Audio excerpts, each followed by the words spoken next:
बहुत समय पहले की बात है। उत्तर भारत के एक छोटे से गांव पीपलपुर में हर कोई अपनी दुनिया में खुश था। वहां के लोग बहुत हंसी खुशी मिलजुल कर एक दूसरे के साथ रहते थे। हरे भरे खेत, मिट्टी की महक, सब कुछ सुकून भरा था। इस गांव में किशन नाम का एक व्यक्ति अपनी पत्नी रुक्मिणी और अपने बेटे के साथ रहता था। किशन के पास एक छोटा सा खेत था जिसमें वह खेती करके अपना जीवन निर्वाह करता था। इस गांव की सबसे बड़ी समस्या थी पानी की, क्योंकि पूरे गांव में केवल एक ही तालाब था। लोग इसी तालाब से पानी भरकर अपने दैनिक दिनचर्या के काम किया करते थे। गांव में और कोई पानी का साधन नहीं होने की वजह से गांव के लोगों को इसी तालाब पर निर्भर रहना पड़ता था और सभी पशु पक्षी के लिए भी ये तालाब एकमात्र पानी का सहारा था। फिर भी गांव के लोग अपनी इस जिंदगी से बहुत खुश थे और सभी मिलजुल कर एक साथ रहते थे। कुछ समय यूं ही हंसी खुशी बीत जाता है, लेकिन एक दिन जब गांव के कुछ लोग तालाब में पानी भरने जाते हैं तो वो देखते हैं कि तालाब में बड़े बड़े मगरमच्छों ने कब्जा कर लिया है।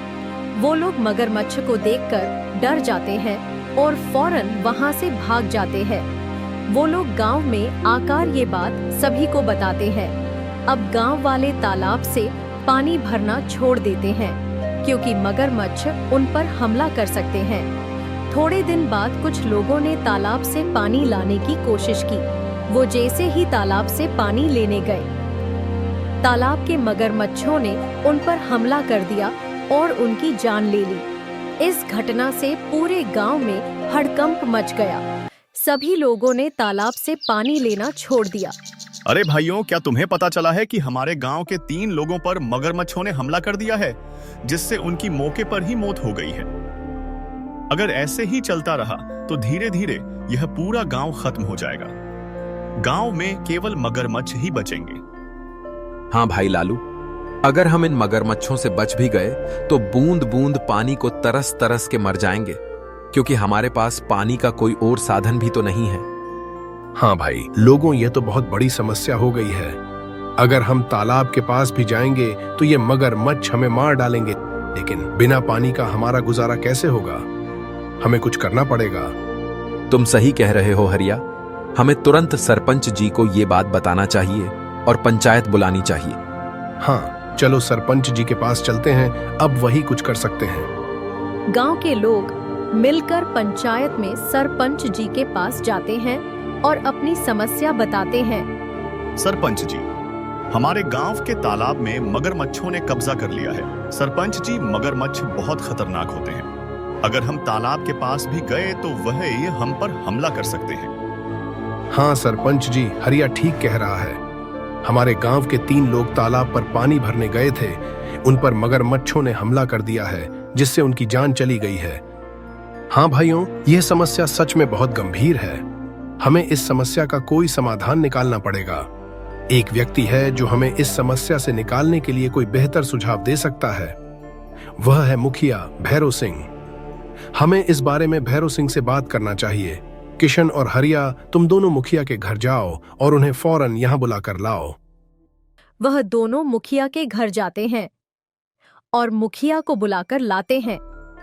राम राम सरपंच जी, बताइए आपने मुझे कैसे याद किया? भैरव सिंह, हमारे तालाब पर मगरमच्छों ने कब्जा कर लिया है। उनके हमले से गांव के 3 लोगों की मौत हो चुकी है और लोगों को पानी के लिए बहुत समस्या हो रही है। उनके अंदर मगरमच्छों का डर बैठ गया है। अब तुम उनकी समस्या का कुछ समाधान करो। मुझे तो कुछ समझ ही नहीं आ रहा है, आखिर उन मगरमच्छों से कैसे छुटकारा पाया जाए। मुखिया गहरी सोच में पड़ जाता है और फिर उसको एक उपाय सूझता है और वह सरपंच जी से कहता है। सरपंच जी, मगरमच्छों से लड़ना आसान नहीं है। हमें एक दूसरा तालाब बनाना पड़ेगा। यह काम आसान नहीं होगा, लेकिन अगर हम सब मिलकर मेहनत करेंगे तो जल्द ही यह बन जाएगा। मुखिया जी, आप बिल्कुल सही कह रहे हो। हम सब मिलकर मेहनत करेंगे और जल्द ही नया तालाब बनाएंगे। चलो फिर कल से हम सब मिलकर नए तालाब बनाने की प्रक्रिया शुरू करते हैं। सभी गांव वाले मिलकर काम करेंगे और पानी की समस्या से निजात पाएंगे। गांव वाले मुखिया जी के सुझाव से सहमत होते हैं और अगले दिन से ही तालाब खोदने का काम शुरू कर देते हैं। कुछ ही दिनों की मेहनत के बाद गांव वाले एक बहुत ही बड़ा तालाब बना देते हैं। फिर सभी लोग बारिश का इंतजार करने लगते हैं। कुछ ही दिनों में वर्षा ऋतु का मौसम भी आ जाता है। बस फिर क्या था, गांव में जोरदार बारिश शुरू हो गई। बारिश से वह तालाब लबालब पानी से भर गया, जिससे देख गांव के लोग बहुत खुश हुए। अरे किशन, ये देखो हमारा तालाब कैसे पानी से भर गया है। अब हमें पानी के लिए उस मगरमच्छ वाले तालाब पर जाने की जरूरत नहीं पड़ेगी। हाँ काका जी, आज मैं बहुत खुश हूँ। आखिरकार अपने गांव को इस पानी की समस्या से निजात मिल ही गया। ऐसे ही कुछ दिन हंसी खुशी से बीत जाते हैं। गांव के लोग नए तालाब के होने से बहुत खुश थे। अब गांव की पानी की समस्या पूरी तरह खत्म हो गई थी। सभी लोग बहुत खुश थे, पर उनकी खुशी को जैसे मानो किसी की नजर ही लग गई हो। राधा, मैं जा रहा हूँ खेतों में पानी देने के लिए। सुनिए जी, खाना बन गया है, खाकर जाइए। राधा, मैं खेत से आकर खाना खाऊंगा। ठीक है जी, जल्दी आ जाना आप। वहाँ किसी से बात करने मत लग जाना। किशन घर से तालाब के लिए निकल जाता है। वह कुछ समय बाद तालाब के पास पहुंचा तो उसने देखा वहां पर मुखिया भैरव सिंह खड़ा है और वह गांव वालों से पैसे ले रहा है। किशन ने एक व्यक्ति से रोककर पूछा, अरे काका, क्या बात है? ये मुखिया जी किस चीज के पैसे ले रहे हैं? अरे किशन, क्या बताऊं तुझे। अब ये मुखिया जी हमसे पानी के पैसे ले रहे हैं। इनका कहना है कि जिसे भी इस तालाब से पानी लेना है उसको पैसे देने होंगे, और जो पैसे नहीं देगा उसको पानी नहीं मिलेगा। भगवान ही जाने अब इस गांव में क्या क्या और देखना पड़ेगा। किशन पानी भरने के लिए तालाब के पास जाता है और जैसे ही वह तालाब से पानी भरने लगता है, मुखिया उसे रोकते हुए कहता है, किशन, तुम ये क्या कर रहे हो? तुम्हारी हिम्मत कैसे हुई मुझसे बिना पूछे पानी भरने की? तुम्हें पता नहीं है कि यहाँ से पानी भरने के लिए पैसे देने होंगे? लेकिन यह तो गांव का तालाब है, यहाँ पानी भरने के लिए पैसे क्यों देने पड़ेंगे? ये नियम अब बदल गया है। यहाँ से पानी भरने के लिए अब हर किसी को पैसे देने होंगे। ये तो सरासर अन्याय है। ये तालाब हम सब ने मिलकर बनाया है। ये तालाब सबके लिए है। तुम इसके पैसे कैसे मांग सकते हो? मुझे कानून मत सिखा, और ये मेरा आदेश है। अगर तुम्हें पानी चाहिए तो पैसे दे, नहीं तो निकल ले पतली गली से। ये बहुत गलत है मधे। मैं इस बात को जमींदार साहब के पास ले जाऊंगा। तुम्हें इसका जवाब देना होगा। जाओ जाओ, जमींदार साहब के पास जाओ। अगर तुमने इस बारे में जमींदार साहब को कुछ भी बताया तो तुम्हें और तुम्हारे परिवार को इसके गंभीर परिणाम भुगतने पड़ सकते हैं। मेरी शिकायत करने से पहले एक बार तुम अपने परिवार के बारे में भी सोच लेना। भैरव सिंह से पंगा लेना तुम्हें और तुम्हारे परिवार को भारी पड़ सकता है। आता माजी सतकली। ठीक है, मैं पैसे दे दूंगा, पर याद रखना यह अन्याय ज्यादा दिनों तक नहीं चलेगा। किशन मजबूरी में पैसे देकर पानी भरता है और अपने घर आ जाता है। राधा, जो हम सब गांव वालों ने मिलकर तालाब खोदा था, उस पर मुखिया जी ने अब तालाब पर कब्जा कर लिया है। मुखिया जी ने कहा है कि अगर तुम्हें पानी चाहिए तो तुम्हें उसका पैसा देना पड़ेगा। यह मुखिया अपने आप को समझता क्या है? देख लेना, एक ना एक दिन इसके पापों का अंत जरूर होगा।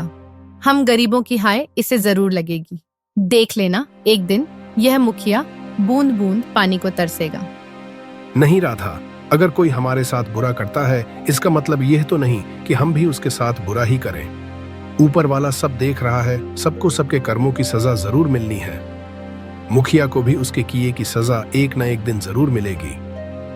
ऐसे ही कुछ दिन निकलते हैं। एक दिन गांव में एक नया व्यक्ति आता है और तालाब के पास पानी पीने लगता है। ए, तुम कौन हो?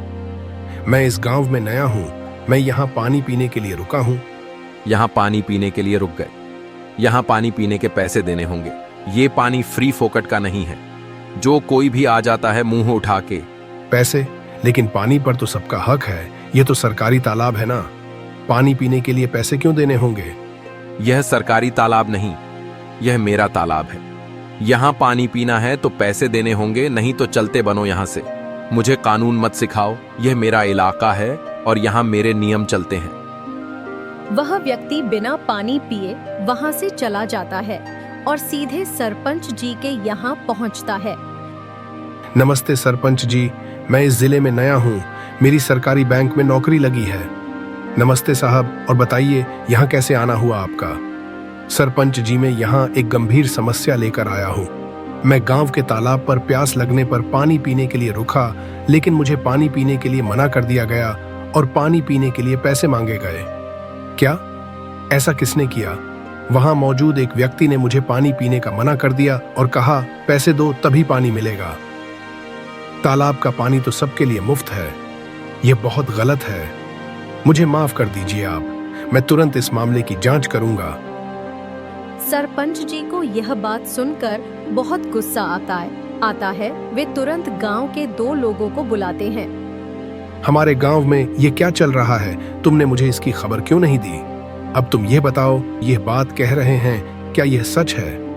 इनका कहना है कि गांव के तालाब से पानी भरने के लिए कोई पैसे ले रहा है। सच सच बताओ मुझे, क्या ये सच कह रहे हैं?